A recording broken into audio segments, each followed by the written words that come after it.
Hello, everybody. Welcome back to Silly Girl with Her Silly Sports, and welcome back to TDs with, you guessed it, TDs. Now, it's been some time since the Super Bowl has happened. I'm filming this like a week after it happened. Will it be out later than that? Perhaps. Sorry for the hiatus. So now that it has happened and it's been a week or so, we've had the thoughts simmer, we've settled with them, we've sat with them. I've sat with mine, so let's yap about it. We'll talk about what went down, what went right, what went wrong, just what the happened. So if you didn't watch the Super Bowl, the Eagles destroyed the Chiefs. Like, unbelievably blew them out of the water. Nobody expected it. People were expecting a close game, but not a tragic performance from the Chiefs. The big star, I would say, in my opinion, from this game was the Eagles defense. They were capable of sacking Mahomes 7 times in no blitz. They did no blitz. Of course, we have Jalen Hurts being the MVP of the game, But I also want to mention sort of a lackluster performance from Saquon Barkley. I was expecting there to be more. These little drives of his were just not getting him anywhere. I got to a point where I was like, okay, like seriously, stop doing these plays. It's not getting you anywhere. You're not doing anything. You keep going to the second down or the third down. I'm over it. So what happened with the Chiefs? I don't know if anybody knows this, but if you look up Patrick Mahomes Super Bowl highlights, like from the recent Super Bowl, it doesn't start until like the third quarter. And I think it's like 2 or 3 minutes long. Ugh. And if you watched, you could see that Patrick Mahomes was visibly uncomfortable in the pocket. He did not feel safe, perhaps because his O-line was not cutting it this time, because, you know, he got sacked 7 times. I'd be a little afraid too. There's also been some talk about what happened with Travis Kelce's performance. Also very lackluster. He was very slow, wasn't making the usual plays that he is capable of doing. So some people are like, oh, okay, I think he's done. Like I think he's what, 35, usually kind of old for a tight end. He was up against younger, new generation of defense, this Eagles defense, you know what I mean? So I'm curious to see what's going to happen. He's been very into the whole Hollywood scene, like getting out and doing acting, and just take Taylor Swift's money and move on, you know what I mean? Something that just irked me a little bit was the commentators kept saying like, oh my gosh, the Chiefs, like, it just, I don't know, like something's wrong. Yeah, no, and they were just like, oh, how could this be? How, like, what is happening?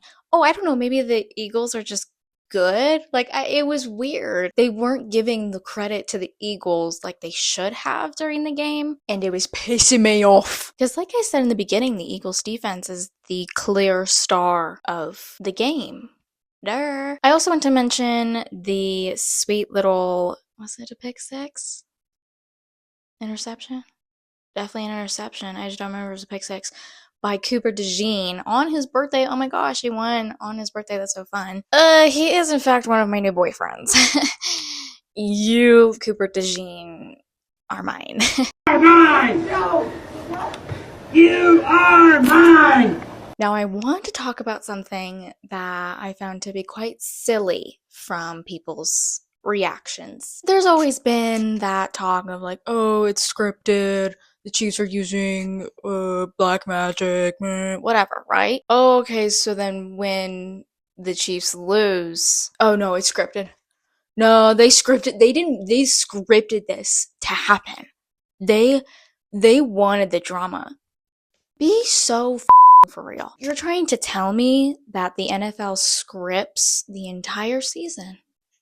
The entire season, and all of these football players are just actors? What are we talking about here? I feel as though no matter who is going to win, that script talk was going to be an issue for people. I just feel as though nobody's ever going to be satisfied with how things play out. There was also the people who make the Super Bowl logos, they changed it so that nobody suspected like that conspiracy theory that they predict who's going to the Super Bowl. So it's just all really weird and silly things that happened. Now, in regards to the halftime performance, all I'm gonna say is this.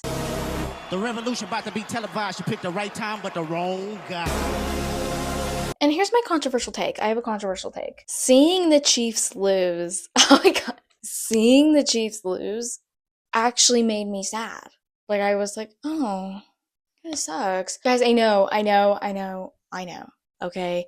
That's just how I feel. Perhaps because I encompass empathy and kindness. I don't know. I mean, it's always sad to see someone lose, no matter how much I dislike a team. Now, I am happy that the Chiefs lost because if they got the three-peat, we would not hear the end of it, perhaps ever. And that would just really irk me and annoy me. And now Mahomes is out of the GOAT conversation in regards to Tom Brady.